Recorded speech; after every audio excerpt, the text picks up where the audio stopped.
লিল্লাহে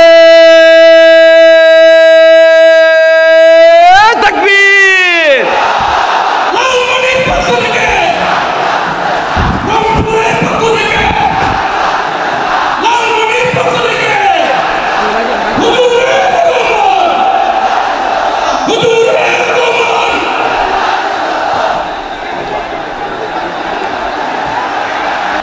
আমি একটু দেখতে চাই যে রংপুর বিভাগের কে কোন জেলা থেকে আপনারা এসছেন। কুড়িগ্রাম থেকে কারা এসছেন দেখি, কুড়িগ্রাম। মাশাআল্লাহ মাশাআল্লাহ। আচ্ছা, গাইবান্ধা জেলার কে আসছেন? গাইবান্ধা, হ্যাঁ মাশাআল্লাহ। ঠাকুরগাঁও, ঠাকুরগাঁও অনেকে আসছেন। দিনাজপুর জেলা থেকে মাশাআল্লাহ। নীলফামারী,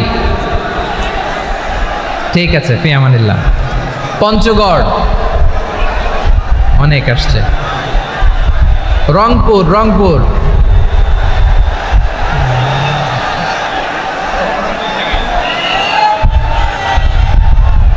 মাশাআল্লাহ মাশাআল্লাহ, ঠিক আছে।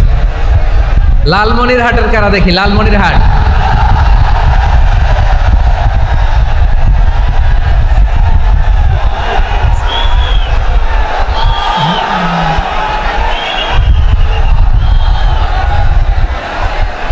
মাশাআল্লাহ মাশাআল্লাহ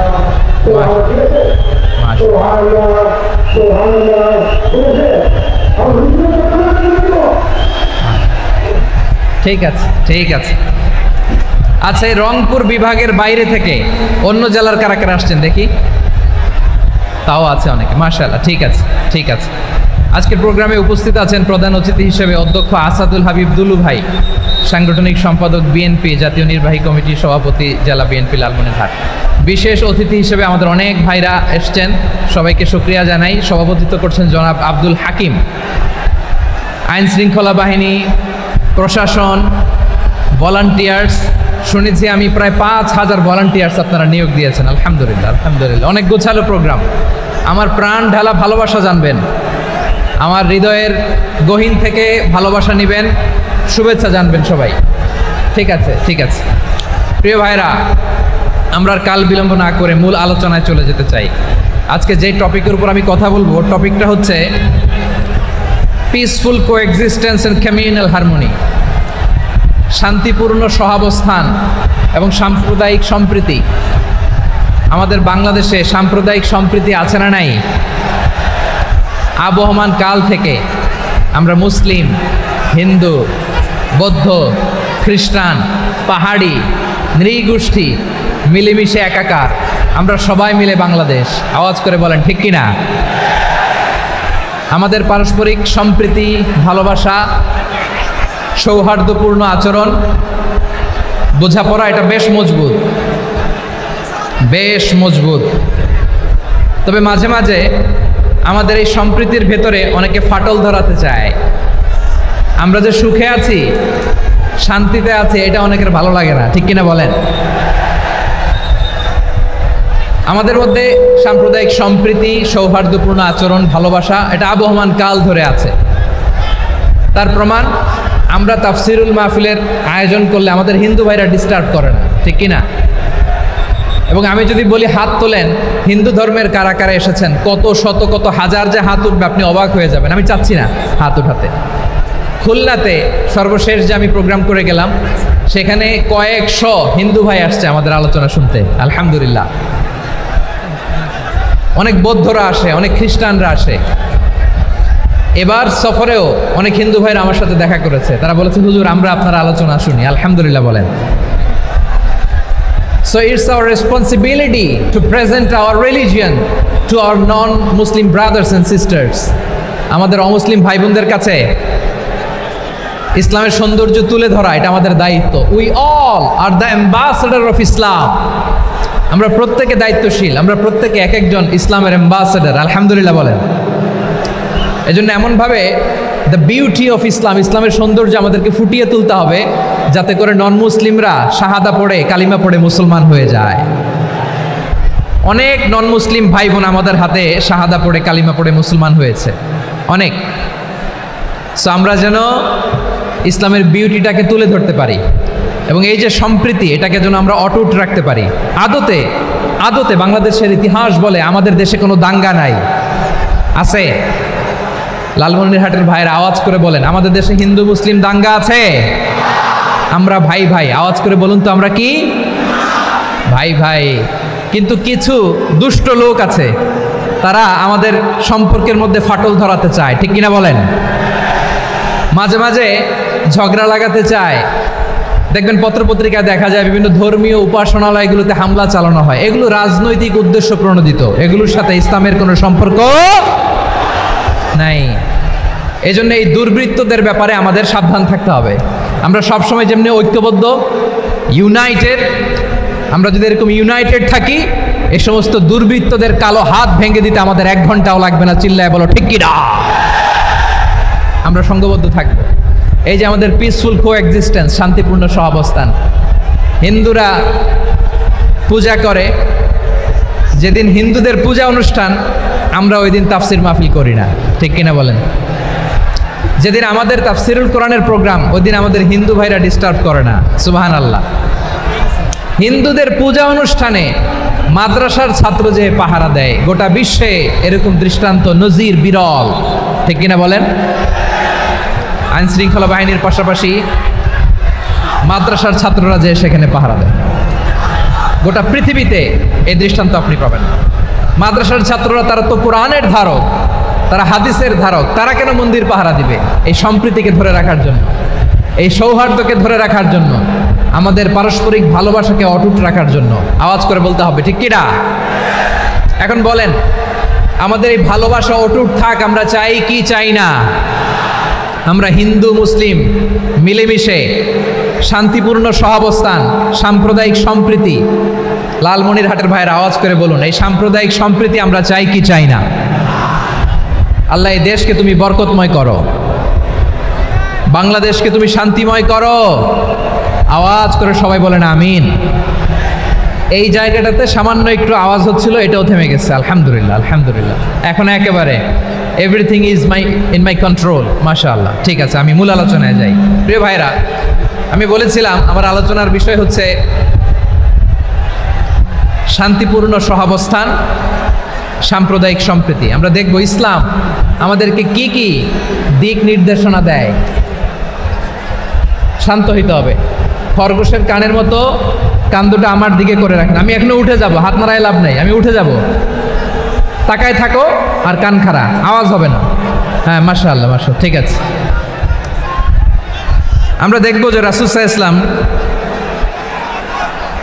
এই পিসফুল কোএক্সিস্টেন্সের জন্য আমাদের কি শিখিয়েছেন, কি কি গাইডলাইন দিয়েছেন। আমরা 1, 2, 3, 4 করে এগুলো আপনাদের সাথে শেয়ার করব। আমি আপনাদের খেদমতে সূরাতুল আনআমের 108 নম্বর আয়াত তেলাওয়াত করেছি। এখানে আল্লাহ রাব্বুল ইজ্জা ওয়াল জালাল তিনি ইরশাদ করছেন, ওয়ালা তাসুব্বুল্লাযীনা ইয়াদউনা মিন দুনিল্লাহি ফায়াসুব্বুল্লাহা আদওয়াম বিগাইরি ইলম কাযালিকা যায়্যান্না লিকুল্লি উম্মাতিন আমালাহুম সুম্মা ইলা রাব্বিহিম মারজিউহুম ফায়ুনাব্বিউহুম বিমা কানু ইয়ামালুন। রব্বুল আলামিন বলেন, গোলাম ও আমার ইমানদার বান্দারা, শোনো শোনো। ও আমার বিশ্বাসী বান্দারা, শোনো শোনো। লা তাসুব্বুল্লাযীনা ইয়াদউনা মিন দুনিল্লাহ ফায়াসুব্বুল্লাহা আদওয়াম বিগাইরি ইলম। ও আমার বিশ্বাসী বান্দারা, যারা আল্লাহকে ব্যতি রেখে, আল্লাহকে বাদ দিয়ে অন্য উপাস্যকে ডাকে, দেবীর পূজা করে, তোমরা খবরদার তাদের গালি দিও না। আওয়াজ করে বলেন, কি দিও না? আল্লাহ বলেন, ও বিশ্বাসীরা শোনো, যারা আল্লাহকে বেছে রেখে দেবীর পূজা করে, অন্য উপাস্যের পূজা করে, তাদেরকে ডাকে, ওই দেবতাদেরকে তোমরা গালি দিও না। যদি ওই দেবতাদেরকে গালি দাও, তাহলে ভুলবশত, শত্রুতাবশত তারা তোমাদের রব আল্লাহকে গালি দেবে, ঠিক কি না? তোমরা যদি তাদের দেবতাদের গালি দাও, ওরা রেগে তোমার আল্লাহরে গালি দিবে, তাহলে আল্লাহরে গালি খাওয়ানোর কারণ হয়ে গেলাম আমি, ঠিক কিনা বলেন?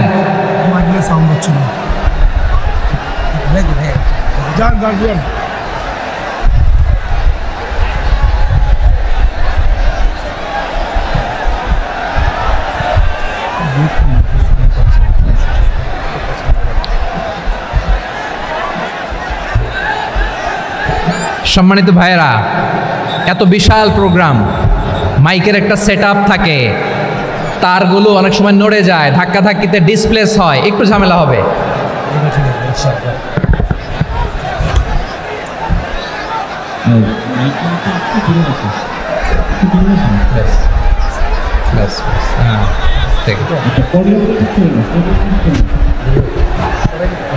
ঠিক আছে,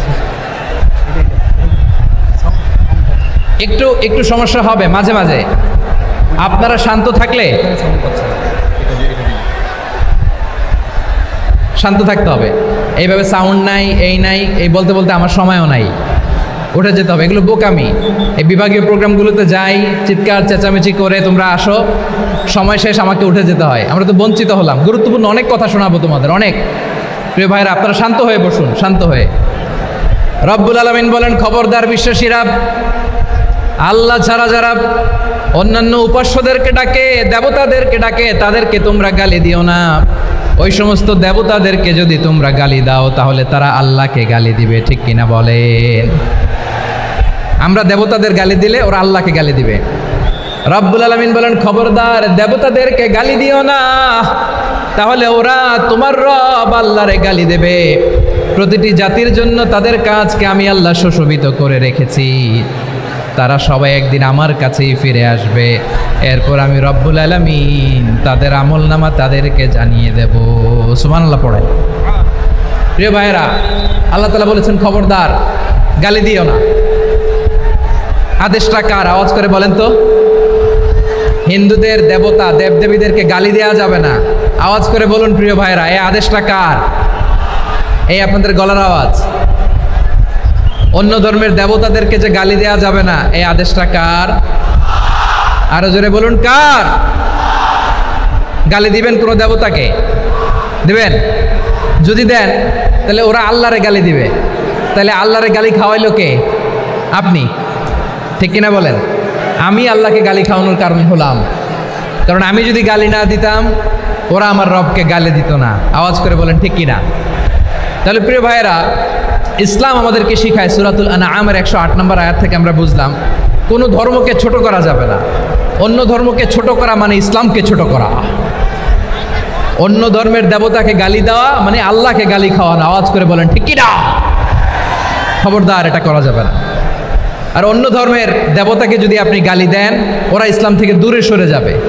যাও ইসলামের প্রতি আকৃষ্ট হয়েছিল, আর কোনোদিন ইসলামের ধারে কাছে আসবে না। আওয়াজ করে বলেন ঠিক কিনা? এজন্য কখনো কোনোদিন অন্য ধর্মের দেবতাদেরকে গালি দেওয়া যাবে না। অন্য ধর্মের কোনো দেবতাদেরকে আমরা গালি দিব না, গালি দিব না, বরং ইসলামের beauty, the beauty of Islam, ইসলামের সৌন্দর্যকে আমরা তুলে ধরব। আমরা যদি বিশ্বনবী সাল্লাল্লাহু আলাইহি ওয়াসাল্লামের জীবনের দিকে তাকাই, তাহলে আমি দেখব বিষ্ণু ইসলাম মক্কাতে কিংবা মদিনাতে অন্য ধর্মের লোকদের সাথে খুব পিসফুলি লাইফ লিড করেছেন। হোক মুশরিক, হোক খ্রিস্টান, হোক ইহুদি, বিশ্বনবী সবার সাথে মিলেমিশে ছিলেন। আলহামদুলিল্লাহ বলেন। ইসলাম হচ্ছে পিসফুল রিলিজিয়ান। অন্য ধর্মের প্রতি সহনশীলতার সবক ইসলাম আমাদেরকে দেয়। কিন্তু প্রতিটি মুসলিমের এটা মনে রাখতে হবে, আল্লাহর কাছে পছন্দনীয় গ্রহণযোগ্য ধর্ম, জীবনাদর্শ একটি, সেটা হচ্ছে ইসলাম। আওয়াজ করে বলেন সেটা কি? লালমনিরহাটের ভাইয়েরা আওয়াজ করে বলুন, আল্লাহর কাছে মনোনীত ধর্ম একটি, সেটা কি?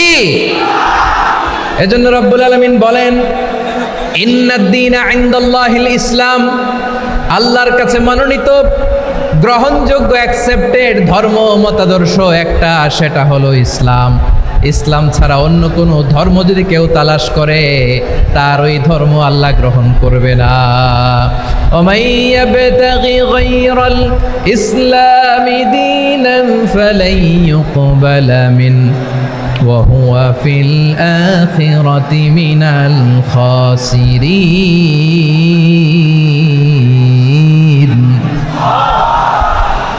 Whoever seek anything except Islam, that won't be accepted from him, and he will be loser in the day of judgment. কিয়ামতের দিন ইসলাম ছাড়া কেউ যদি অন্য কোনো ধর্ম তালাশ করেছে দুনিয়াতে, তার এই মতাদর্শ গ্রহণ করা হবে না, and he will be loser. সে হবে লুজার, ক্ষতিগ্রস্ত, হাই হাই কোম্পানির ম্যানেজার। ওর আমও শেষ, সালাও শেষ। আওয়াজ করে বলেন ঠিক কি না? এজন্য ইসলাম পেয়ে আমরা খুশি না বেজার? প্রত্যেক নামাজ শেষে আমরা আল্লাহরে বলি, আল্লাহ রাদিতু বিল্লাহি রাব্বা ওয়া বিল ইসলামি দীনা ওয়া বি মুহাম্মাদিন নাবিয়ান ওয়া রাসূলা। ও আল্লাহ, তোমারে রব হিসেবে পেয়ে আমরা খুশি। ও আল্লাহ, ইসলামকে ধর্ম হিসেবে পেয়ে আমরা খুশি। বিশ্বনবীকে আমাদের রাসূল পেয়ে আমরা খুশি। ঠিক কিনা বলে? ইসলাম ছাড়া অন্য কোনো ধর্ম আমরা গ্রহণ করব না। ঠিক কিনা বলেন? আল্লাহর কাছে অ্যাকসেপ্টেড রিলিজিয়ান একটা, সেটা ইসলাম। তো বিশ্বনবী সাল্লাল্লাহু আলাইহি ওয়াসাল্লাম মক্কাতে কিংবা মদিনাতে খুব পিসফুলি এক্সিস্ট করেছেন, যে কোনো ধর্মের সাথে মিলেমিশে চলেছেন। তার প্রমাণ আমরা যদি রাসূল সাল্লাল্লাহু আলাইহি ওয়াসাল্লামের বায়োগ্রাফির দিকে তাকাই, তাহলে দেখব তিনি মুশরিকদের সাথে পিস ট্রিটি করেছেন, শান্তি চুক্তি, পিস ট্রিটি, পিস এগ্রিমেন্ট। আপনারা হুদাইবিয়ার সন্ধির নাম শুনেছেন? আমার লালমনিরহাটের কলিজার টুকরা ভাইয়েরা, হুদাইবিয়ার সন্ধির নাম আপনারা শোনেন নাই? 6ষ্ঠ হিজরিতে বিষ্ণু ঈসা ইসলাম মুশরিকদের সাথে এই ট্রিটি করেছেন, চুক্তি। কাদের সাথে? মুশরিকদের সাথে। আমরা তো মুসলমান বসতে পারি না, আমরা দুই মুসলিম ভাই একসাথে বসে চা খেতে পারি না, গল্প করতে পারি না। বিষ্ণু ঈসা ইসলাম মুশরিকদের সাথে ট্রিটি করেছেন, হুদাইবিয়ার সন্ধি। এই সন্ধির আগে মক্কা থেকে কেউ মদিনায় যেতে পারে না, মদিনা থেকে কেউ মক্কায় যেতে পারে না। কিন্তু এই সন্ধির পরে ট্রাফিক স্বাভাবিক হয়ে গেল। মক্কার লোকেরা মদিনায় আসতে পারে, মদিনার লোকেরা মক্কায় আসতে পারে। এটাকে বলে সুলহে হুদাইবিয়া, the peace agreement of Hudaibiya, শান্তি চুক্তি। আমরা পৃথিবীতে এখন অনেক শান্তি চুক্তির নাম শুনি, এগুলো সব the piece treaty of Hudaibiya থেকে কপি করা। আল্লাহু আকবার।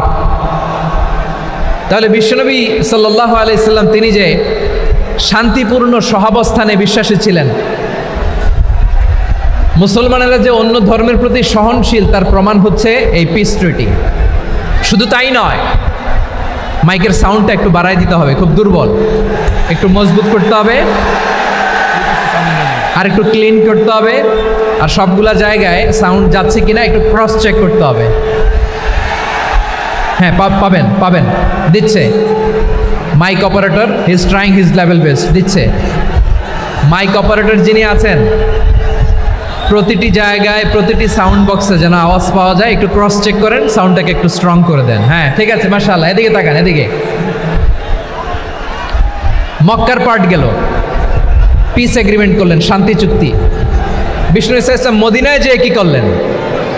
মদিনায় যে বিষ্ণু ঈসা ইসলাম মদিনা চার্টার করলেন, মদিনা সনদ, সাহিফাতুল মদিনা, এটার বলে মদিনা চার্টার। যে ওয়েস্টে, ইউরোপে, আমেরিকাতে তারা অনেক চার্টার করে, সব চার্টার মদিনা চার্টার থেকে কপি করা। আওয়াজ করে পড়েন সুবহানাল্লাহ। বিষ্ণু ঈসা ইসলাম মদিনায় গেলেন, মদিনাতে মুসলিম, মুশরিক, ইয়াহুদি, এই 3 ধর্মের লোক মিলে সব স্টেক হোল্ডার যারা আছে সবাইকে নিয়ে বিষ্ণু ঈসা ইসলাম মদিনা চার্টার করলেন, মদিনা সনদ। পড়েন সুবহানাল্লাহ। শুধু তাই নয়, মক্কাতে বিশ্বনবী পিস এগ্রিমেন্ট করলেন, শান্তি চুক্তি মুশরিকদের সাথে। মদিনাতে যে বিশ্বনবী মদিনা চার্টার করলেন, মদিনা সনদ করলেন ইহুদিদের সাথে।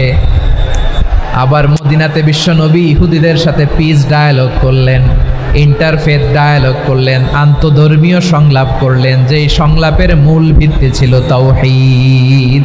মূল ভিত্তি ছিল কি? তাওহীদ।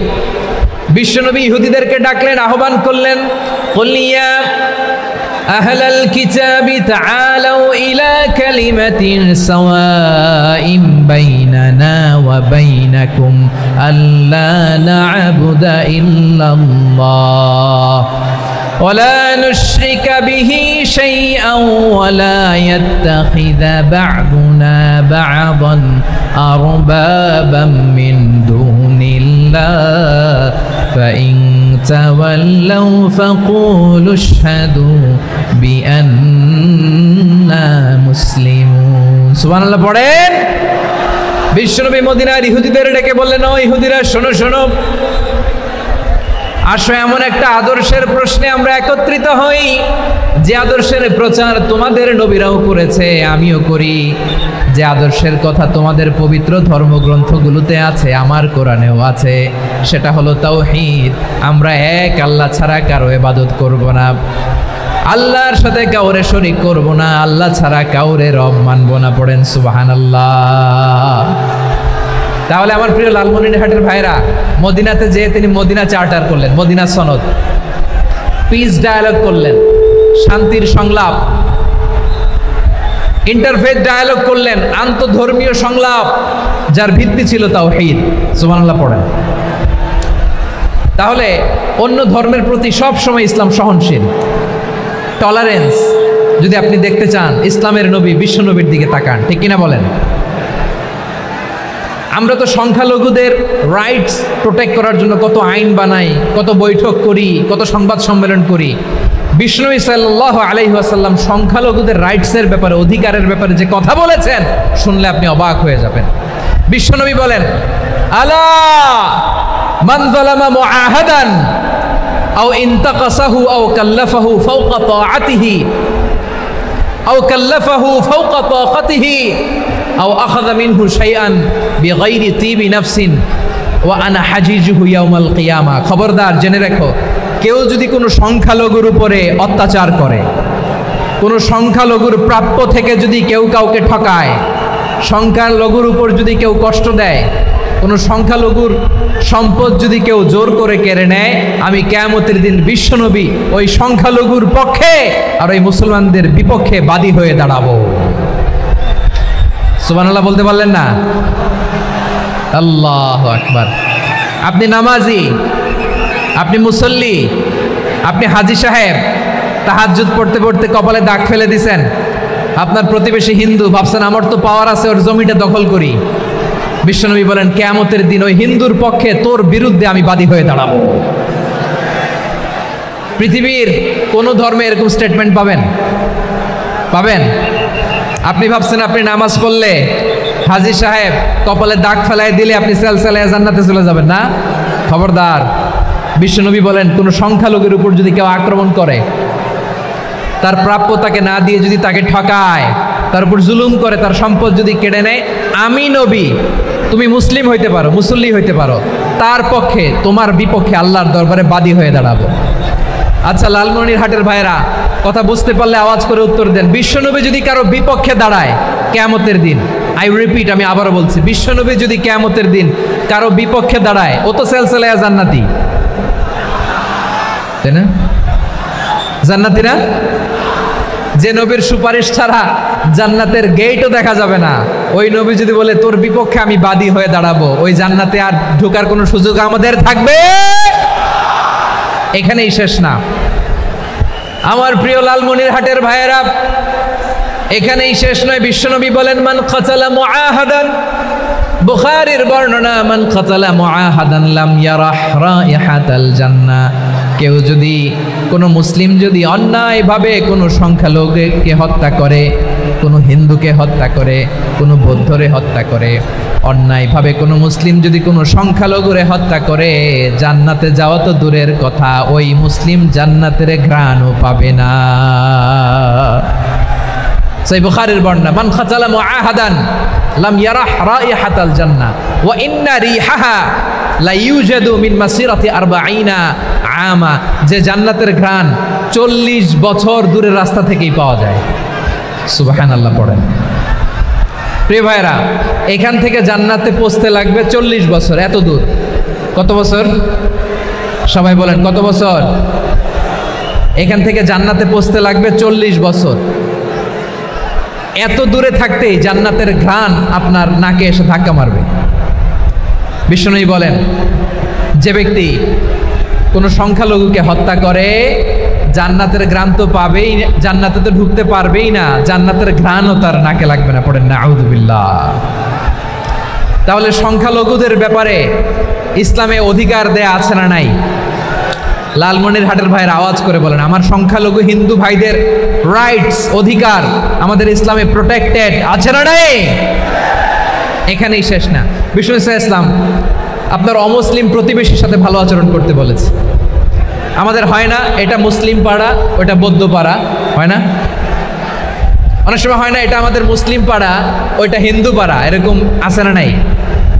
লালমনিরহাটে নাই না? আছে? হিন্দু যদি আপনার প্রতিবেশী হয় কি করবেন? ওর কষ্ট দিবেন নাকি? কেন, ও তো হিন্দু, ও তো আমার আল্লাহরে ডাকে না, ওরা কষ্ট দিলে জায়েজ হবে না? খবরদার।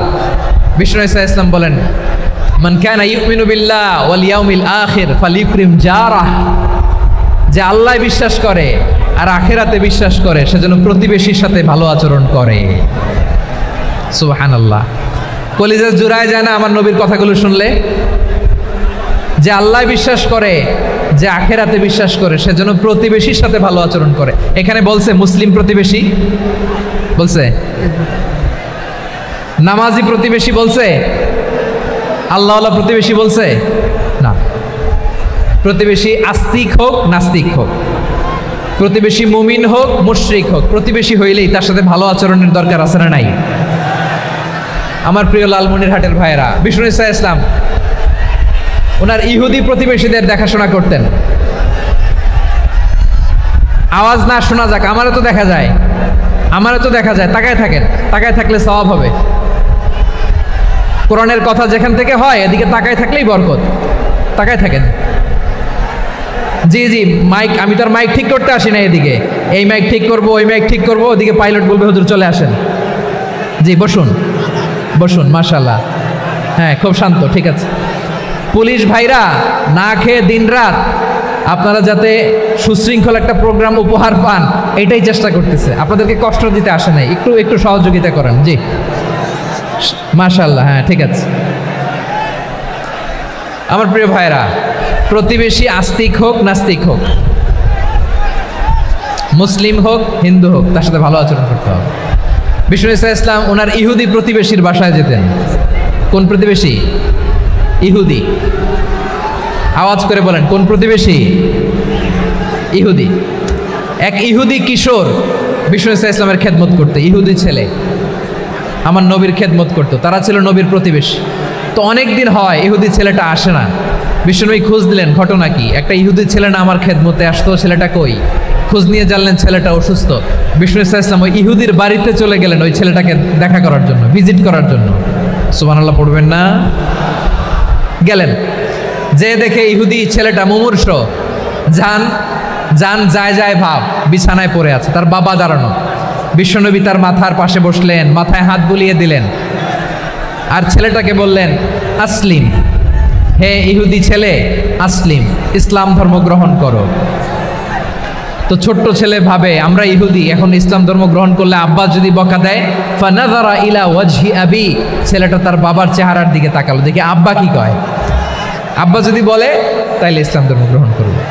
ইহুদি ছেলেটা তার বাবার দিকে যখন তাকালো, ওর বাবা বলে আতি আবুল কাসিম, আবুল কাসিম যা বলে তাই করো।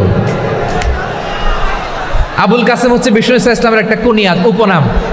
আমার রাসূলের বড় ছেলের নাম ছিল কাসেম। যেমন দেখবেন আমাদের এলাকায় কারো ছেলের বড় ছেলের নাম যদি হয় আব্দুল্লাহ, এরা আব্দুল্লাহর বাপ বলে ডাকে। কারো বড় মেয়ের নাম যদি হয় ফাতেমা, এরা কি ডাকে? ফাতেমার বাপ বলে না? তো বিষ্ণু ইসলামের বড় ছেলের নাম ছিল কাসেম। ইহুদি বাবা বলল আতি আবুল কাসেম, আবুল কাসেম যা বলে তাই শোনো, মানে মোহাম্মদ যা বলে তাই শোনো। এই কথা শুনে ছেলে সাহস পাইছে, ছেলে আবার পড়তে আরম্ভ করলো আশহাদু আল্লাহ ইলাহা ইল্লাল্লাহ ওয়া আশহাদু আন্না মুহাম্মাদার রাসূলুল্লাহ, পড়েন আল্লাহু আকবার। বিশ্বনবীর আহ্বান শুনে ওই আহ্বানে সাড়া দিয়ে ইহুদি ছেলে শাহাদা পড়ে মুসলমান হয়ে গেল। তার হৃদয়টারে ঈমানের নূর দিয়ে আলোকিত করে দিল কে?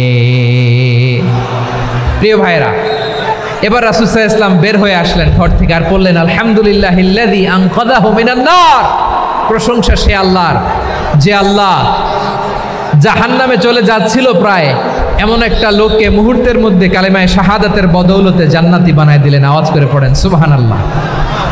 এই হাদিস থেকে আমরা কি শিখলাম? What is the moral of the story? এক নম্বর স্টোরি হলো প্রতিবেশী ইহুদি হোক হিন্দু হোক, যাবেন, সুসম্পর্ক রাখবেন, উপহার দিবেন, বিপদে পাশে দাঁড়াবেন। তাইলেই তো আপনাদের প্রতি, মুসলমানদের প্রতি তারা আকৃষ্ট হবে, ঠিক কিনা বলেন? আপনি যদি হিন্দুদের সাথে বৌদ্ধদের সাথে নাই মিশেন, নাস্তিকের কাছে নাই যান, তো ইসলামের সৌন্দর্যটা ওরা বুঝবে কেমনে? আমার অনেক হিন্দু পরিচিত ভাই আছে, ওরা আমাদের ইফতারির প্রোগ্রামে এসে একসাথে ইফতারি করে।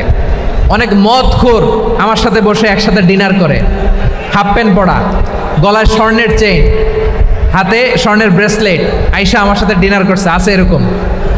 গাঁজাখোর, আমি বলি আসো, welcome welcome to my dinner, আসো বসো। বসলেই তো আমি ওর ডিএনএ, চিন্তার ডিএনএ চেঞ্জ করে দেওয়ার সুযোগ পাবো, চিল্লায় বলো ঠিক কিনা? আসতে হবে আমার কাছে। Our door is open, the door of Islam is open 24/7। সব সময় আমাদের ইসলামের দরজা আমার অমুসলিম ভাইদের জন্য খোলা আছে না নাই? এই হাদিস থেকে দুইটা শিক্ষা। এক নম্বর শিক্ষা, প্রতিবেশী মুসলিম হোক অমুসলিম হোক, যান, অসুস্থ হইলে একটু আপেল নিয়ে যান, আঙ্গুর নিয়ে যান, কমলা নিয়ে যান, তাদের সাথে ভালো আচরণ করেন। ইসলামের বিউটি দেখে, সৌন্দর্য দেখে অবাক হবে, নসিব ভালো হলে কোনোদিন কালিমা পড়ে মুসলমান হয়ে যাবে, ঠিক কিনা বলেন? তাহলে অমুসলিমের সাথে ভালো সম্পর্ক। বিশ্বনবী ইহুদির বাড়িতে গেলেন, ইহুদির বাড়ি, আর আমার মুসলমান ভাই আমার কাফের বলে, এরকম আছে না নাই? মুসলিমরা দেখতে পারে না, সহ্য করতে পারে। বিশ্বনবী সাল্লাল্লাহু আলাইহি ওয়াসাল্লাম ইহুদির বাড়িতে গেলেন, এটা একটা শিক্ষা। আরেকটা শিক্ষা হলো, ভাইয়েরা ধাক্কা মেরে এসে সামনে এসে কি লাভ? প্রোগ্রাম তো শেষ হচ্ছে, এখনই শেষ হচ্ছে। তো এই যে আমাদের বকশি ভাই ওয়াদা নিল, হাত তোলালো, মিম বলে এত কথা বলল, তো আমি জেলায় জেলায় যে খালি হাত নাড়াই তোমাদের জন্য নাকি? হ্যাঁ, হাত নাড়াই শুধু, এই ধাক্কাইতে ধাক্কাইতে এদিকে এসে হাত নাড়াইতেছে। হয়েছে তো, দেখলাম তো, ঠিক আছে, মাশাআল্লাহ, অনেক সুশৃঙ্খল, অন্যান্য যে কোনো জেলার জন্য সুশৃঙ্খল। আমার দিকে তাকাও, আমার দিকে তাকাও, ঠিক আছে। এই যে দাঁড়িয়ে আছে, একটা ছেলে নড়ে না, দেখছেন? মাশাআল্লাহ মাশাআল্লাহ মাশাআল্লাহ। হ্যাঁ, এইভাবেই। আর কয়েকটা মজাদার কথা আছে, শোনো। এই হাদিস থেকে আমাদের শিক্ষা হলো, আমার প্রতিবেশী যেই ধর্মের হোক আমি সম্পর্ক রাখবো। অসুস্থ হলে যাব, কি বলেন ভাইরা? যাবেন না? যাবেন না আপনারা? আচ্ছা, 2 নম্বর শিক্ষা হলো, বিশ্বনবী সাল্লাল্লাহু আলাইহি ইসলামের খাদেম ছিল ইহুদি, এতদিন খেদমত করলো, একদিনও বিশ্বনবী ওরা কালিমার দাওয়াত দেয় নাই। কারণ কি? বিশ্বনবী একটা ভালো সময়ের অপেক্ষা করতেছিলেন, প্রপার টাইমিং। দাঈর কাজ হচ্ছে দাঈ ইলাল্লাহ, সে হচ্ছে সুযোগ সন্ধানী। দাঈ সুযোগ খোঁজে, কখন দাওয়া দিলে ব্যাটে বলে হবে, ঝোপ বুঝে কোপ মারে, ঠিক কিনা বলেন? বিষ্ণু সাল্লাল্লাহু আলাইহি ওয়াসাল্লাম ভালো সময়ের অপেক্ষা করতেছিলেন, দেখি ভালো সময় আসুক আসুক আসুক আসুক। আস্তে আস্তে এমন সময় আসছে, ছেলে এবার মুমূর্ষ। অসুস্থ ব্যক্তির হৃদয় অত্যন্ত নরম থাকে, হসপিটালে যখন কেউ যায় তার হৃদয়টা বড্ড নরম থাকে, মৃত্যুর ভয়ে তার অন্তরটা নরম থাকে, ঠিক কিনা বলেন? এই প্রপার টাইমিং এর অপেক্ষা করতেছিলেন। যখনই টাইমিং পেয়েছেন, দাওয়াত দিলেন, পড়ো লা ইলাহা ইল্লাল্লাহ, সুবহানাল্লাহ পড়েন সবাই। তাহলে ইসলাম অমুসলিম প্রতিবেশীর সাথে ভালো আচরণ করতে বলে। ইসলাম অমুসলিম মাতা পিতার সাথেও ভালো আচরণ করতে বলে। মাতা পিতা যদি অমুসলিম হয়, তারা ফেলে দিতে পারবেন? পারবেন? আমার লালমনিরহাটের ভাইয়েরা, অনেক হিন্দু ছেলে আমাদের হাতে শাহাদা পড়ে মুসলিম হয়, কিন্তু ওর মা মুসলমান হয় নাই, বাবাও হয় নাই, এরকম আছে না নাই? তো ও হয়েছে মুসলিম, মা বাপ হিন্দু, এখন মা বাপ কি বাদ? হ্যাঁ, মা বাপ বাদ দেয়া যাবে? যেই মা আপনারে 9 মাস 8 মাস পেটে ধারণ করলো, আপনার মায়ের নার ছেঁড়া ধন, আপনি ওই মারে বাদ দিতে পারবেন? যেই মায়ের বুকের তাজা দুধ খেয়ে আপনি আজকে বাড়ন্ত তাজা তরতাজা, ওই মারে বাদ দেয়া যাবে? মায়ের এক ধারে দুধের দাম, কাটিয়া গায়ের চাম, পাপোশ বানাইলেও ঋণের শোধ হবে না, এমন দরদি ভাবে কেউ হবে না আমার মাগো। মায়ের এক ধারে দুধের দাম, কাটিয়া গায়ের চাম, পাপোশ বানাইলেও ঋণের শোধ হবে না, এমন দরদি ভাবে কেউ হবে না আমার মাগো, ঠিক কিনা? মাকে তো বাদ দেওয়া যায় না। وَقَضَى رَبُّكَ أَلَّا تَعْبُدُوا إِلَّا إِيَّاهُ وَبِالْوَالِدَيْنِ إِحْسَانًا। আল্লাহ বলে অবধারিত দুইটা ভার্ডিক তোমাদের জন্য, এক আল্লাহর ইবাদত করবা আর মা বাবার প্রতি ইহসান করবা। আদেশটা কার? মা বাবার প্রতি ইহসান করতে হবে। আমার মা হিন্দু হোক ভালো আচরণ করতে হবে, বৌদ্ধ হোক ভালো আচরণ করতে হবে। আমার যে সমস্ত হিন্দু ভাইয়েরা মুসলিম হয়েছে, তোমাদের মা বাবা এখনো মুসলমান হয় নাই, তাদের সাথে ভালো আচরণ করতে হবে। আপনাদের খেদমত নিজে করতে হবে অথবা খেদমতের ব্যবস্থা করাই দিতে হবে। মান্থলি যে খরচ লাগে এটা দিতে হবে। আরে তুমি এখন মুসলিম, তোমার মা বাবা হিন্দু, এখনই তো সুযোগ ইসলামের সৌন্দর্য দেখানো। এখন মা বাবা যদি দেখে আরে এটা হিন্দু থাকতে তো বদমাইশ ছিল, বেয়াদব ছিল, কি এমন ধর্ম সে গ্রহণ করলো যেটা গ্রহণের সাথে সাথে সে পাল্টে গেল? কি এমন ধর্ম সে গ্রহণ করেছে যেটা তার জীবনকে আলোকিত করে দিয়েছে? নসিব ভালো হইলে তারাও কালিমা পড়ে মুসলমান হয়ে যাবে। বিষ্ণু ইসলামের স্ত্রীর নাম ছিল আয়েশা রাদিয়াল্লাহু তাআলা আনহা, আবু বকর রাদিয়াল্লাহু তাআলা আনহুর মেয়ে। আবু বকর রাদিয়াল্লাহু তাআলা আনহুর আরেক মেয়ের নাম হচ্ছে আসমা। কি নাম? দুজনই আবু বকর রাদিয়াল্লাহু তাআলা আনহুর মেয়ে, আসমা আর আয়েশা। নাম দুইটা কেমন লাগে? আসমা নামটা কেমন লাগে? আয়েশা নামটা কেমন লাগে? সবার ভালো লাগে নাই? নাম দুটো আপনাদের ভালো লাগে? লালমনিরহাটে অনাগত যদি কন্যা সন্তান হয়, যদি মনে চায় আসমা রেখে দিতে পারবেন, যদি মনে চায় আয়েশা রেখে দিয়েন। দেশে বিদেশে এয়ারপোর্টে রাস্তাঘাটে শুধু বলে হুজুর একটা নাম দেন, আমার ছেলের একটা নাম দেন, মেয়ের একটা নাম দেন। তো আমার মনে আছে যশোরের 8 দিনের মাহফিলে আমি একটা দুইটা নাম দিয়েছিলাম।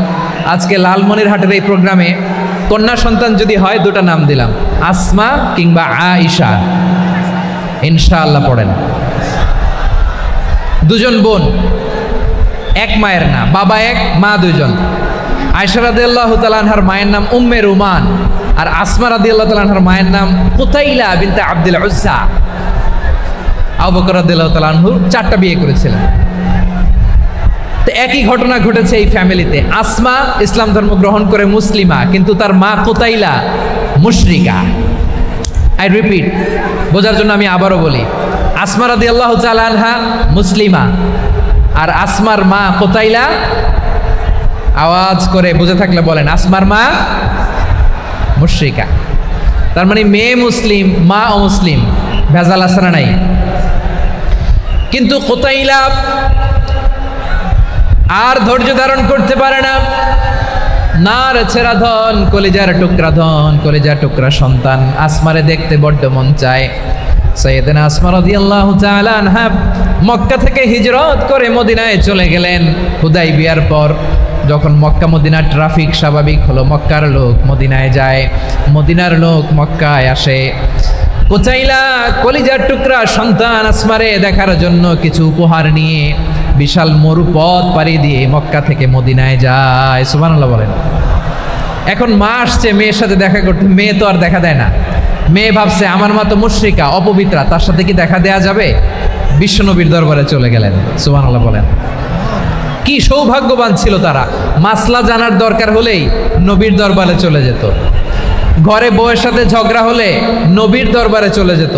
অনেক সাহাবী বলে আমার পেটে ক্ষুধা লাগলো আমি নবীর কাছে চলে যেতাম, কারণ নবীর চেহারার দিকে তাকালেই আমার পেটের ক্ষুধা মিটে যেত। সাইয়েদানা আসমা রাদিয়াল্লাহু তাআলা আনহা বিশ্বনবীর কাছে চলে গেলেন, যে বললেন ইয়া রাসূলুল্লাহ ইয়া হাবিবাল্লাহ ইন্না উম্মি কাদিমাতুন ইলাইয়া ওয়া হিয়া রাগিবা। আমার মা মক্কা থেকে অনেক দূর মরুর পথ পাড়ি দিয়ে উপহার সামগ্রী নিয়ে মদিনায় আমার সাথে দেখা করতে এসেছে গো নবী। আমার জানতে বড্ড ইচ্ছে হয় আমি আমার মুশরিকা মাখা করতে পারবো কিনা। আফা আসিলুহা, আগে যেমনি আমি আমার মায়ের সাথে ভালো আচরণ করতাম, যেমনি আমি আমার মায়ের সাথে সদাচরণ করতাম গো নবী, এখন আমি মুসলিমা, মা মুশরিকা, এখনো কি আগের মতো সদাচরণ করতে পারবো নাকি? বিশ্বনবী বললেন নাম সিলিহা, হ্যাঁ রে আসমা, অবশ্যই অবশ্যই, আগে ঠিক যেমন তুমি তোমার মায়ের সাথে ভালো আচরণ করতে, এখনো তেমনি আগের মতো ভালো আচরণ করবা। আওয়াজ করে পড়েন সুবহানাল্লাহ।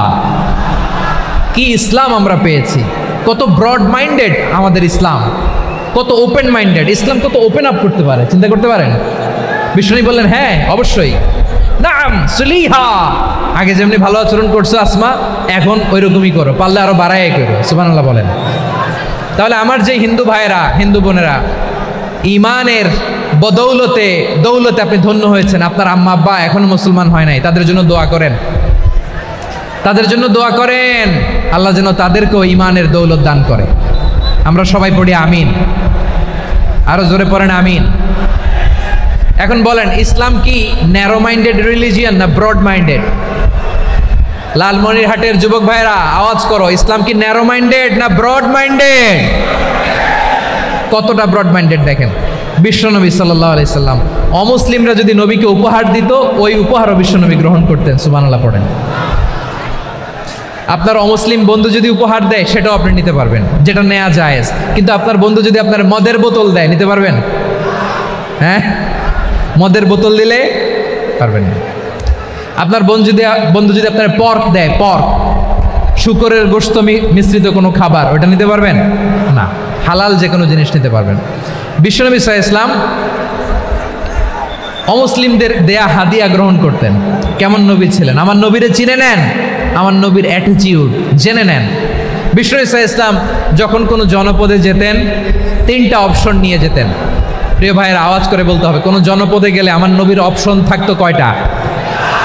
আমার মতো 3 আঙ্গুল উঁচু করে দেখান আর বলুন, আমার নবী কোনো জনপদে গেলে কয়টা অপশন নিয়ে যেতেন?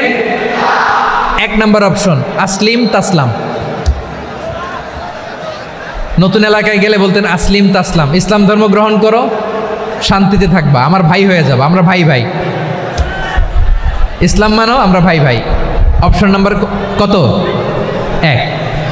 যদি বলে না ইসলাম মানবো না, ওকে, অপশন নাম্বার 2, মুসলিম হওয়ার দরকার নাই, লা ইকরাহা ফিদ্দিন, ইসলামে কোনো বাড়াবাড়ি নাই। খ্রিস্টান আছো থাকো, বৌদ্ধ আছো থাকো, ইহুদি থাকতে চাও থাকো, কিন্তু আমরা যেহেতু রিজিওনাল সুপার পাওয়ার, আমাদের আন্ডারে থাকো, ট্যাক্স দিয়া থাকো, এটার বলে জিজিয়া। আলেম যারা আছেন বুঝবেন, এটার আরবিতে কি বলে? জিজিয়া।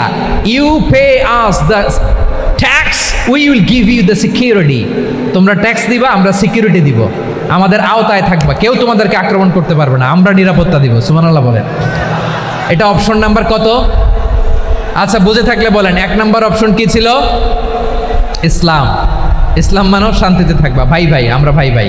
অপশন নাম্বার 2, ট্যাক্স দাও, আমরা নিরাপত্তা দিব, মুসলিম হওয়া লাগবে না। এখন 1 নম্বরও মানে না, 2 নম্বরও মানে না, মুসলিম হবো না, ভালো, খ্রিস্টান থাকো, ট্যাক্স দাও, আমরা সিকিউরিটি দিব না, এইটাও মানি না। বিষ্ণু বলেন, তাহলে তলোয়ার আমাদের আর তোমাদের মাঝে ফয়সালা করবে। মুসলিমও হবো না, ট্যাক্স দিবা, নিরাপত্তা দিব, আমরা সুপার পাওয়ার, আমাদের আন্ডারে থাকবে, এইটাও না। তাহলে তোমাদেরকে তো আমরা বিশ্বাস করতে পারি না, কখন না কখন বিশ্বাসঘাতকতা করো, কার সাথে মিলে হাত মিলাও, তলোয়ার আমাদের মাঝে ফয়সালা করবে। তখন তিনি জেহাদের সশস্ত্র সংগ্রামের ঘোষণা দিতেন। সুবহানাল্লাহ পড়েন। দেখেন, পশ্চিমারা জেহাদকে এইভাবে চিত্রায়িত করে না। ওরা জেহাদ বলতে বোঝায় তলোয়ার, হাত কাটো, গলা কাটো, না, জেহাদ সশস্ত্র সংগ্রাম 3 নম্বরে। অধিকাংশ ক্ষেত্রেই বিশ্বনবীর সুন্দর আচরণ দেখে, আরে আমার নবীর যে নুরানি চেহারা, অনেকে তো কেবল সিরেফ চেহারাটা দেখেই কালিমা পড়ে মুসলমান হয়ে গিয়েছে। যারা মুসলিম হয় নাই, তারা তাদের ইসলামেই বলবৎ ছিল, ট্যাক্স দিয়ে ইসলামের আন্ডারে ছিল। যারা এটাও মানে নাই, ওইটাও মানে নাই, তাদের বিরুদ্ধে জেহাদ। বিষ্ণু ইসলাম 7ম হিজরিতে যখন খায়বার বিজয়ের পরে ইসলাম রিজিওনাল সুপার পাওয়ার হিসেবে আত্মপ্রকাশ করলো, বিশ্বনবী চিঠি লিখলেন অন্যান্য সুপার পাওয়ারের কাছে, রাষ্ট্রীয় চিঠি লেখে এক রাষ্ট্রপ্রধান আরেক রাষ্ট্রপ্রধানের কাছে, ঠিক কিনা বলেন? জানেন না আপনারা? এই যে 24-এর ছাত্র নাগরিক অভ্যুত্থানে, এই অভ্যুত্থান যখন শুরু হয়, আমি তখন সাউথ আফ্রিকাতে, একটা স্ট্যাটাস দিয়েছিলাম, কোটা নয়, গোটা দেশ সংস্কার করা লাগবে। শুধু বাংলাদেশ নয়, সারা বিশ্বের বাংলা ভাষাভাষী লোকেরা এই আন্দোলনের সাথে সমর্থন তারা করেছে, এটাকে সাপোর্ট করেছে, তারা সমর্থন দিয়েছে। আমাদের ইউনাইটেড আরব আমিরাতের বাংলাদেশি ভাইয়েরা, তারা সেখানে রাস্তায় নেমে এসেছিল, জানেন? ওইখানে ডেমনস্ট্রেশন করা যায় না, সেখানকার সরকার তাদেরকে যাবজ্জীবন দিয়েছিল। তখন আমাদের এই যে প্রধান উপদেষ্টা ডক্টর মোহাম্মদ ইউনূস সরাসরি G2G বলে এটারে, G2G, government to government, G2G, উনি চিঠি লিখলেন যে তাদেরকে, ইউর হাইনেস, হে সম্মানিত আমির, আপনি আমার এই চিঠির কারণে আমার সম্মানে এই 53 জন বাংলাদেশিকে মাফ করে দেন। এই চিঠির বদৌলতে বেকসুর খালাস পেয়ে গিয়েছিল আমাদের ভাইরা, জানেন না এই ঘটনা আপনারা? তাহলে গভর্নমেন্ট টু গভর্নমেন্ট চিঠি দেওয়া হয়। সপ্তম হিজরিতে বিষ্ণু ইসলাম সব সুপার পাওয়ারের কাছে চিঠি দিলেন, রোমান সম্রাটের কাছে, পারস্য অধিপতির কাছে, মিশরের অধিপতির কাছে, সবার কাছে চিঠি লিখলেন। চিঠির ভাষা ছিল এরকম, মিন মুহাম্মাদিন রাসূলিল্লাহ ইলা মুকাওকিস আযীমিল কিবত, মুহাম্মদ রাসূলুল্লাহর পক্ষ থেকে মিশরের বাদশার কাছে, আসলিম তাসলাম, ইসলাম মানো শান্তিতে থাকবা, সালামুন আলা মান ইত্তাবা আল হুদা, শান্তি তার জন্য যে হেদায়েতের অনুসরণ করে। সুবহানাল্লাহ পড়েন। তো এই চিঠি অনেকে ভালোভাবে রিসিভ করেছে, অনেকে এই চিঠি পাওয়ার পরে নবীর কাছে আবার ইন রিটার্ন উপহার পাঠিয়েছে। কি পাঠিয়েছে? উপহার। মিশরের বাদশাহ মুকাওকিস তিনি বিশ্বনবীকে বিশাল এক উপহারের ডালি পাঠিয়েছেন। মিশরের বাদশাহ মুকাওকিস ছিলেন ধর্মে খ্রিস্টান। লালমনিরহাটের ভাইয়েরা আওয়াজ করে বলেন, মিশরের বাদশাহ ধর্মে কি ছিল? খ্রিস্টান। কি উপহার দিয়েছিল আমার নবীকে? শুনতে মনে চায়? আওয়াজ নাই লালমনিরহাটের গলায়, শুনতে মনে চায়? 1000 স্বর্ণমুদ্রা, 1000 স্বর্ণমুদ্রা। 2টা খ্রিস্টান দাসী, একজনের নাম মারিয়া বিনতে শামউন আল কিবতিয়া, আরেকজনের নাম সিরিন বিনতে শামউন আল কিবতিয়া।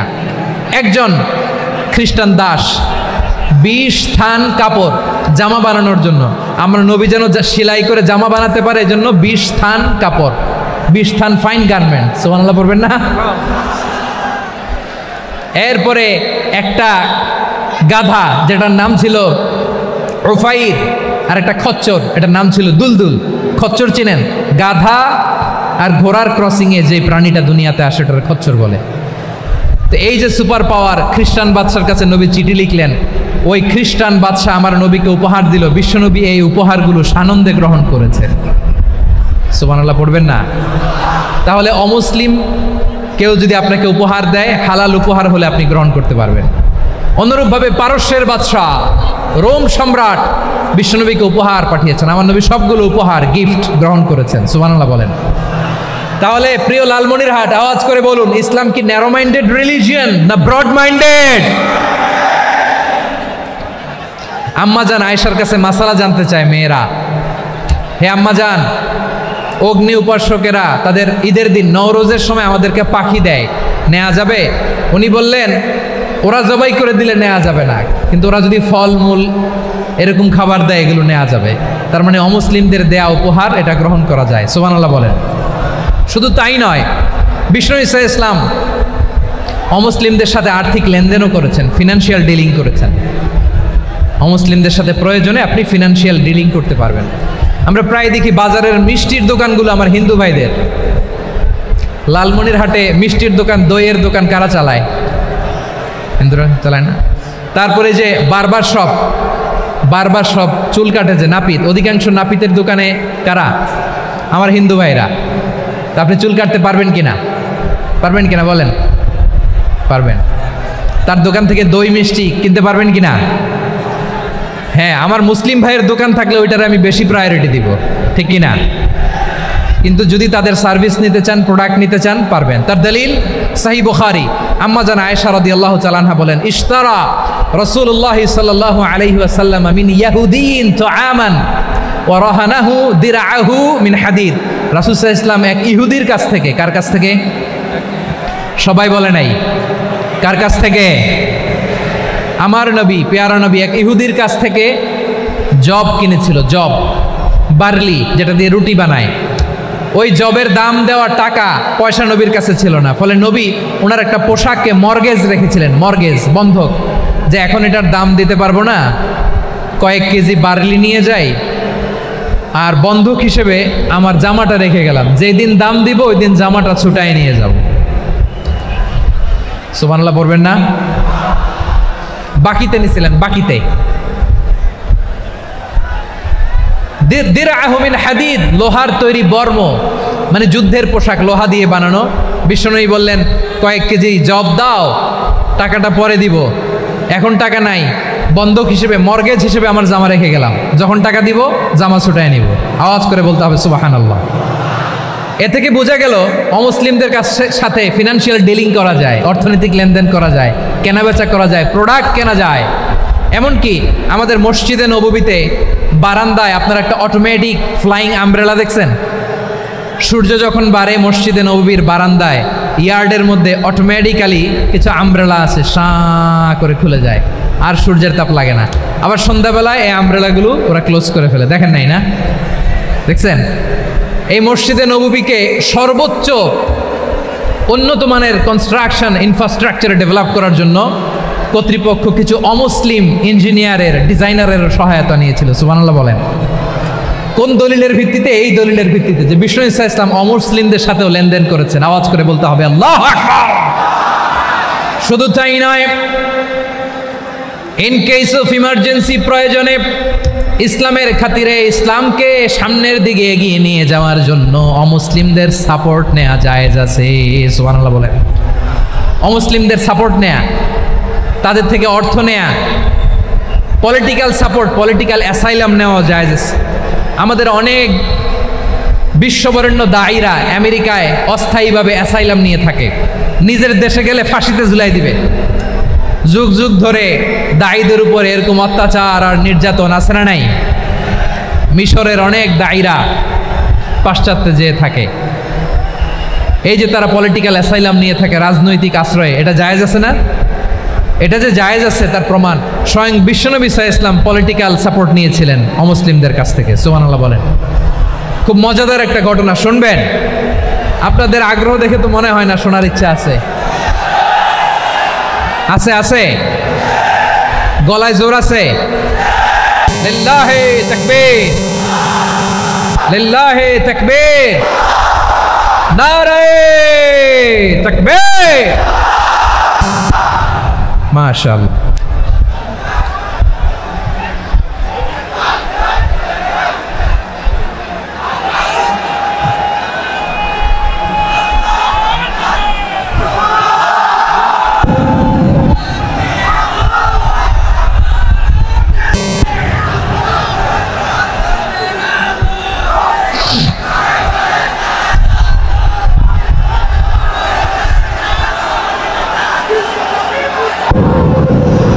মাশাআল্লাহ মাশাআল্লাহ। থামুন থামুন আমার ভাইরা। বিশ্বনবীর বয়স তখন প্রায় 51 বছর। কত বছর? বিশ্বনবীর সবচেয়ে কাছের মানুষ খাদিজা রাদিয়াল্লাহু তাআলা আনহা ইন্তেকাল করেছেন। বিশ্বনবী বড্ড কষ্ট পেলেন, হৃদয়টা ভেঙে খান খান। যিনি ঘরের ভেতরে বিশ্বনবীকে সান্ত্বনা দিতেন, ভালোবাসা দিতেন, বাইরে গেলে কুরাইশরা বকাঝকা করে, অত্যাচার করে, কিন্তু আম্মাজান খাদিজা রাদিয়াল্লাহু তাআলা আনহা ঘরটারে এমন শান্তির নীড় বানায় রেখেছেন, এই ঘরের ভিতরে ঢুকলে বিশ্বনবীর কলিজাটা ঠান্ডা হয়ে যেত। এজন্য রব্বুল আলামিন বলেন, খাদিজা, ও আমার বান্দি খাদিজা, জান্নাতে এমন স্পেশাল একটা ঘর আমি তোমার জন্য রেডি করে রেখেছি। ওই ঘরের মধ্যে কোনো আওয়াজ নাই, ওই ঘরের মধ্যে কোনো নয়েজ নাই, ওই ঘরে কোনো বিশৃঙ্খলা নাই। কারণ মক্কার জমিনে আমার নবী কুরাইশদের বিশৃঙ্খলা, নয়েজ আর ঝামেলাগুলোকে উপেক্ষা করে যখন তোমার ঘরের ভিতরে ঢুকতো, ঘরটারে তুমি শান্তির নীড়, ঠান্ডা, নীরব, নিস্তব্ধ, নিঝুম আর শান্তির নীড় বানিয়ে রেখেছ। এজন্য জান্নাতে স্পেশাল একটা শান্তির নীড় আমি তোমারে উপহার দেব। ওই প্রিয়তমা স্ত্রী খাদিজা ইন্তেকাল করলেন, বিশ্বনবীর হৃদয় ভেঙে খান খান। আবার ওনার চাচা আবু তালেব ইন্তেকাল করলেন, যিনি পলিটিক্যাল শেল্টার দিতেন নবীকে। কে দিতেন?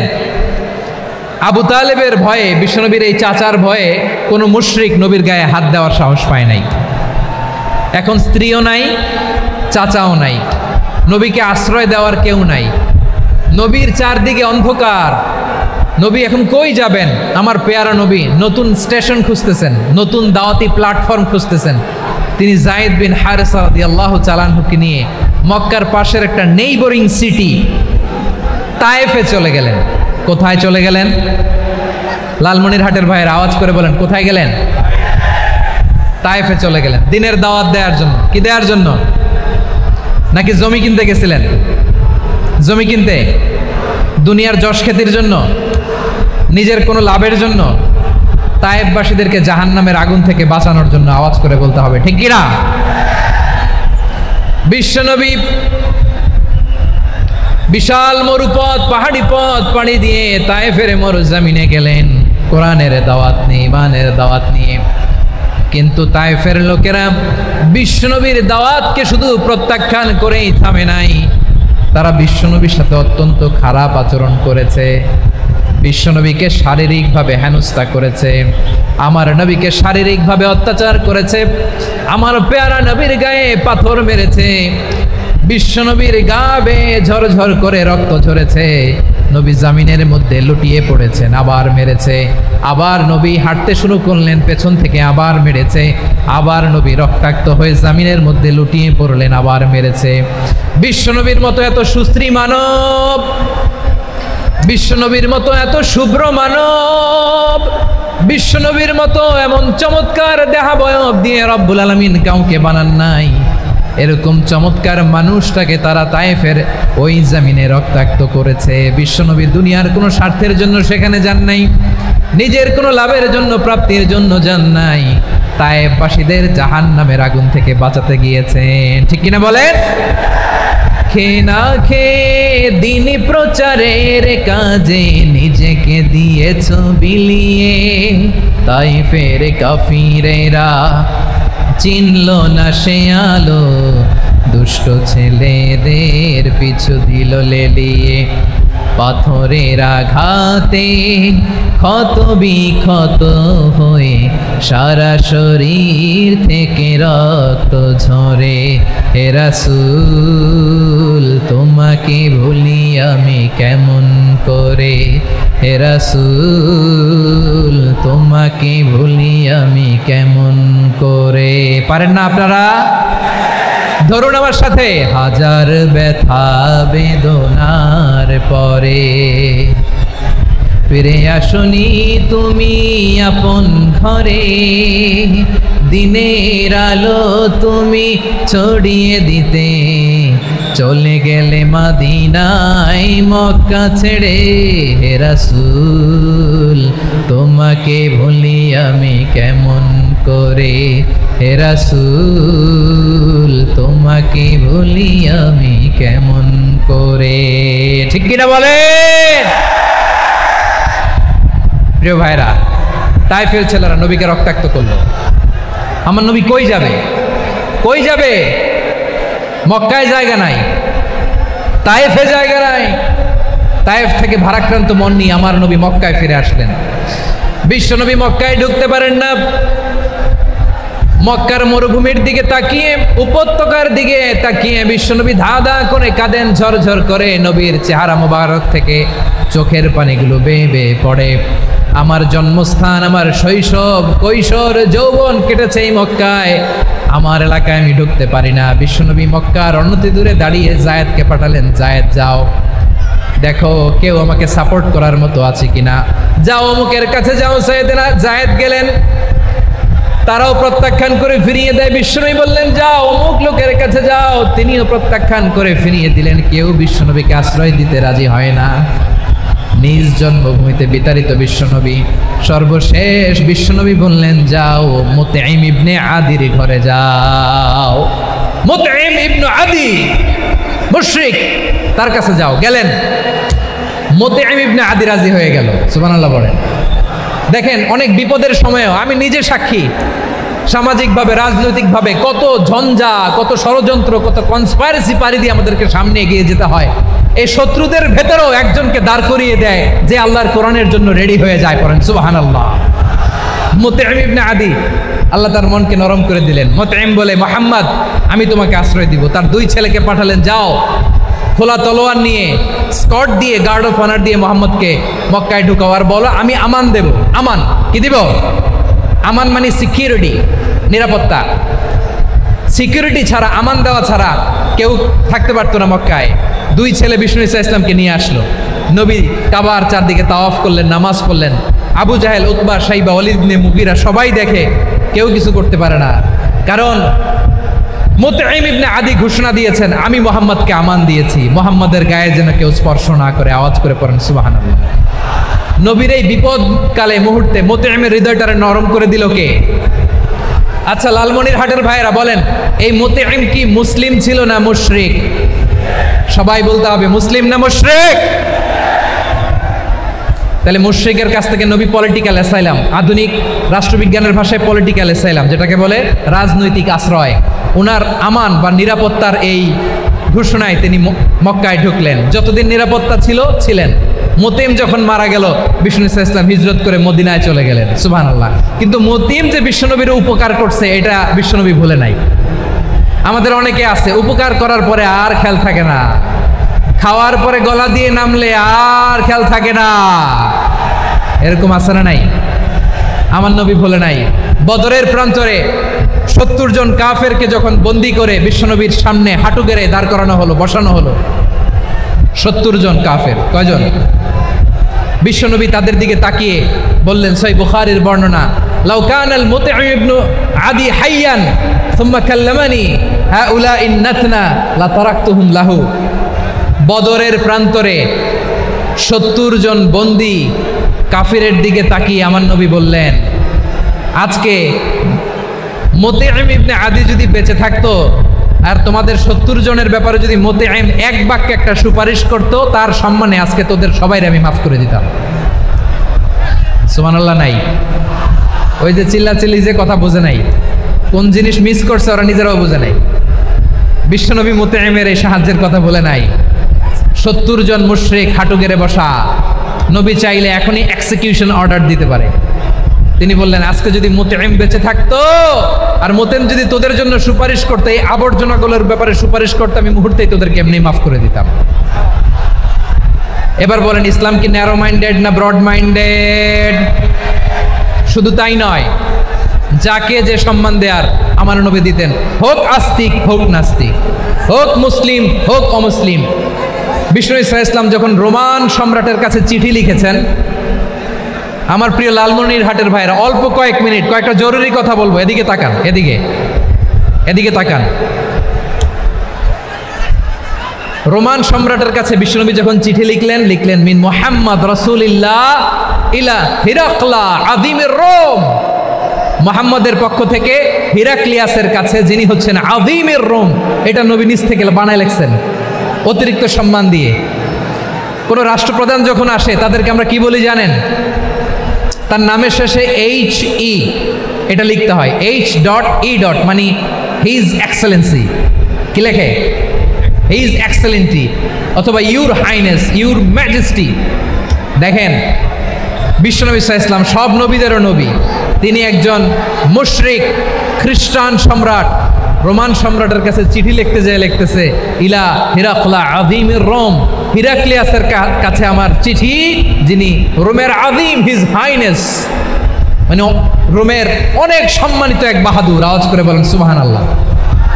তার মানে যাকে যে সম্মান দেয়ার, এটা বিশ্বনবী দিতেন। এমনকি যেই ইহুদিরা ভালো ছিল, এই ইহুদিদেরও প্রশংসা করেছেন বিশ্বনবী মুহাম্মদুর রাসূলুল্লাহ সাল্লাল্লাহু আলাইহি ওয়াসাল্লাম। এক ইহুদির প্রশংসা করেছেন বিশ্বনবী। ইহুদির কার? আমি তো আমার ভাইয়ের প্রশংসা করি না, আমি তো এক আলেম আরেক আলেমরে স্পেস দেই না, আমি তো এক দায়ী আরেক দায়ীর সাথে বসতে চাই না। আমার নবী ইহুদির প্রশংসা করে। কার প্রশংসা?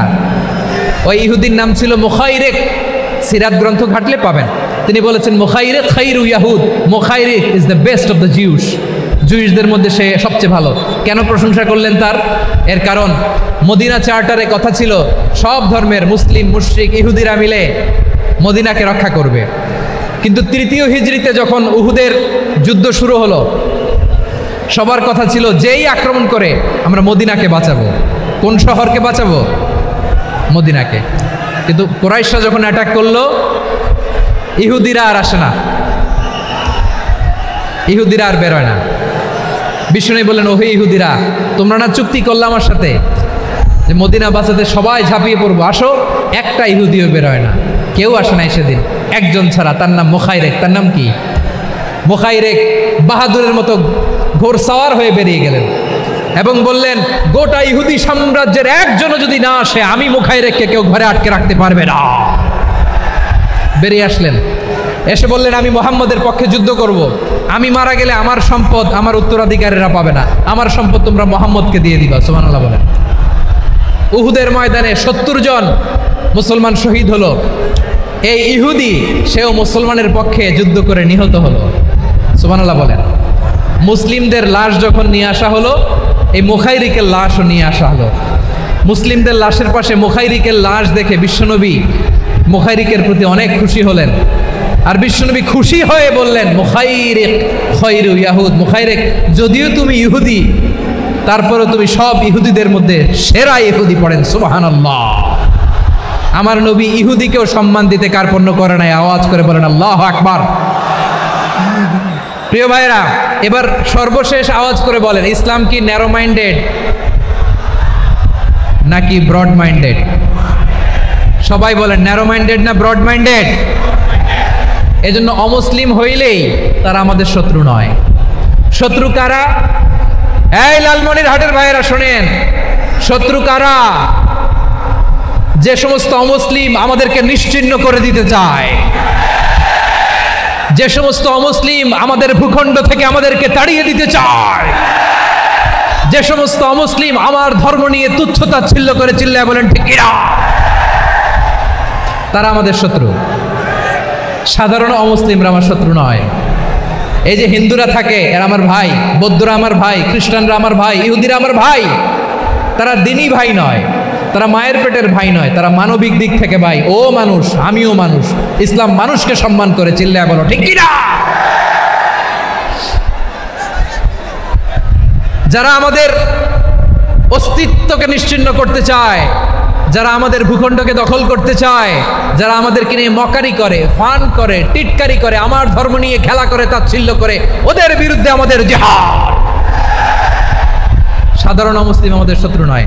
আপনি জানেন নিউ ইয়র্কে, আমি তো নিউ ইয়র্কে ছিলাম অনেকদিন, ওখানে ফিলিস্তিনিদের পক্ষে যখন আমরা মিছিল করেছি, অনেক ইহুদি আমাদের সাথে মিছিলে দাঁড়িয়েছে। কারণ ওরাও জানে এই ভূখণ্ড ফিলিস্তিনিদের ভূখণ্ড। আওয়াজ করে বলো লালমনিরহাট ঠিক কিনা। ইসরায়েলের রাজধানী খোদ তেল আবিবে অনেক ইহুদিরা বেঞ্জামিন নেতানিয়াহু তার বিরুদ্ধে মিছিল করেছে। তো তারা কি আমাদের শত্রু? না। অনেক খ্রিস্টান আমাদের সাথে আমাদের স্বার্থ রক্ষায় আমাদের পাশে দাঁড়িয়েছে। খেয়াল রাখবেন, হিন্দু আর হিন্দুত্ববাদ এক নয়, ইহুদি ধর্ম আর জায়নিজম এক নয়। জায়নিজমের বিরুদ্ধে আমাদের সংগ্রাম, আমাদের জেহাদ। চিল্লায় বলেন ঠিক কিনা।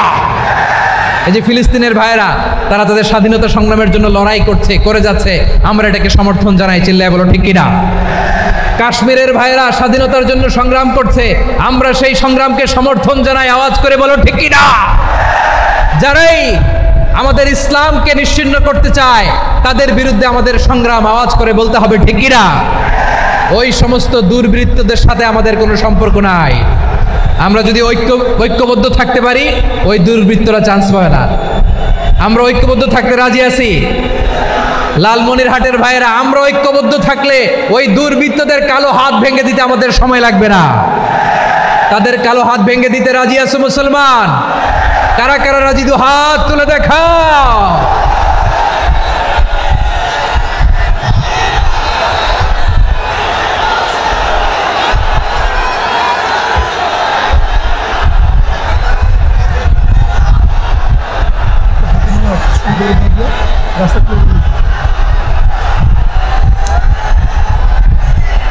আমার প্রাণ প্রিয় লালমনিরহাটের ভাইয়েরা, শত্রু কাফের আর অশত্রু কাফেরের মধ্যে পার্থক্য আছে না নাই? আবু তালেবও মুশরিক, আবু জাহেলও মুশরিক, কিন্তু দুই মুশরিকে পার্থক্য আছে না নাই? আবু তালেব নবীর চাচা, মুশরিক, মারা গিয়েছে মুশরিক অবস্থায়, কিন্তু আজীবন আমার নবীকে আগলে রেখেছে, আমার নবীকে সাপোর্ট করেছে, ভালোবেসেছে।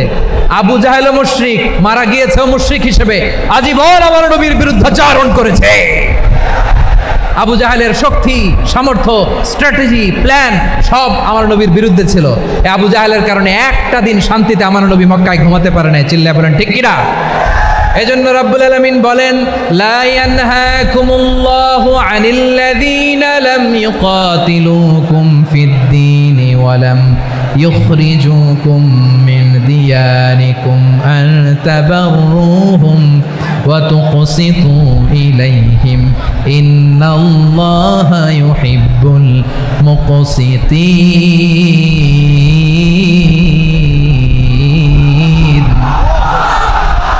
আল্লাহ বলে, গোলামেরা শোনো শোনো, যে সমস্ত অমুসলিম তোমাদের সাথে ধর্মযুদ্ধে লিপ্ত হয় না, তোমাদের বিরুদ্ধে যে সমস্ত অমুসলিম অস্ত্র ধরে না, যে সমস্ত মুসলিম তোমাদেরকে তোমাদের জন্মস্থান থেকে, ভূখণ্ড থেকে তাড়িয়ে দেয় না, তাদের সাথে ভালো আচরণ করতে আমি আল্লাহ নিষেধ করি নাই।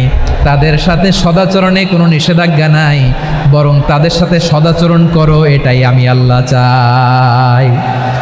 তাহলে আমার যে অমুসলিমরা আমাদের সাথে শত্রুতা করে না, তুচ্ছতাচ্ছিল্য করে না, আমাদের ভূমি থেকে আমাদেরকে উচ্ছেদ করতে চায় না, আমাদের বিরুদ্ধে অস্ত্র ধরে না, ওই অমুসলিম ভাইদের সাথে আমাদের কোনো দ্বন্দ্ব আছে?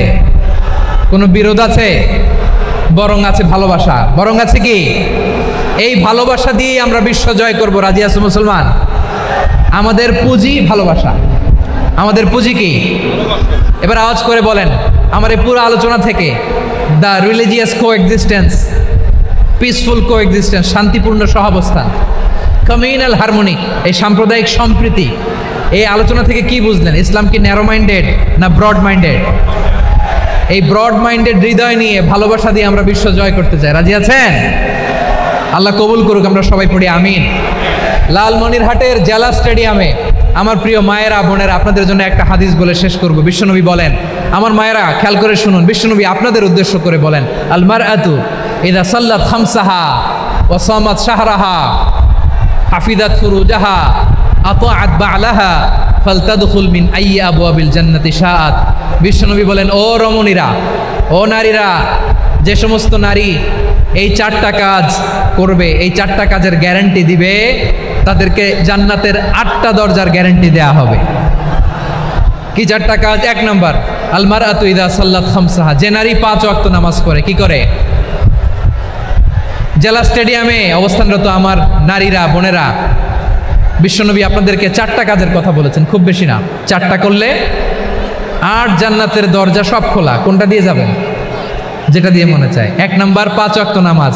আমার বোনেরা জোহরের নামাজ পড়তে পড়তে এটা আসরে নিয়ে যায়, আসর পড়তে পড়তে এটা মাগরিবে নিয়ে যায়। এরকম আসরা নাই?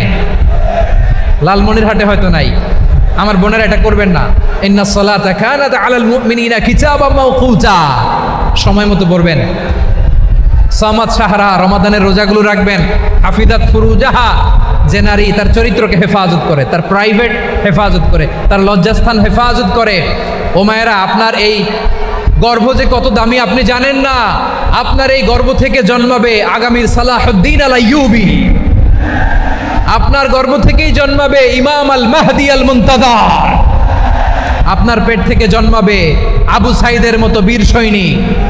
আপনার পেট থেকে জন্মাবে মুগ্ধের মতো বীর মুজাহিদ।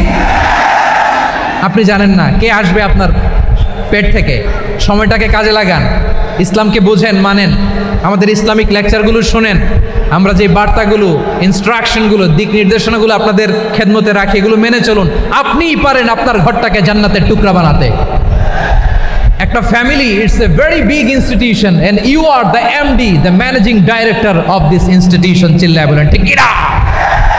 চাইলেই পারেন ঘরটারে জান্নাতের টুকরা বানাতে। 5 ওয়াক্ত সালাত, রমাদানের রোজা, নিজের চরিত্রের হেফাজত, ও আতাআত বা'লাহা, স্বামীর আনুগত্য। এটাতে অনেকে ভুল করে থাকে। হায় রে আমার বোনেরা, স্বামীর আনুগত্যকে এটা নিজের অপমান মনে করবেন না। আপনার স্বামী আপনার সবচেয়ে বড় গার্ডিয়ান, তিনি আপনার সবচেয়ে ভালো চায়। নারী কখনো গার্ডিয়ানশিপের বাইরে থাকতে পারে না।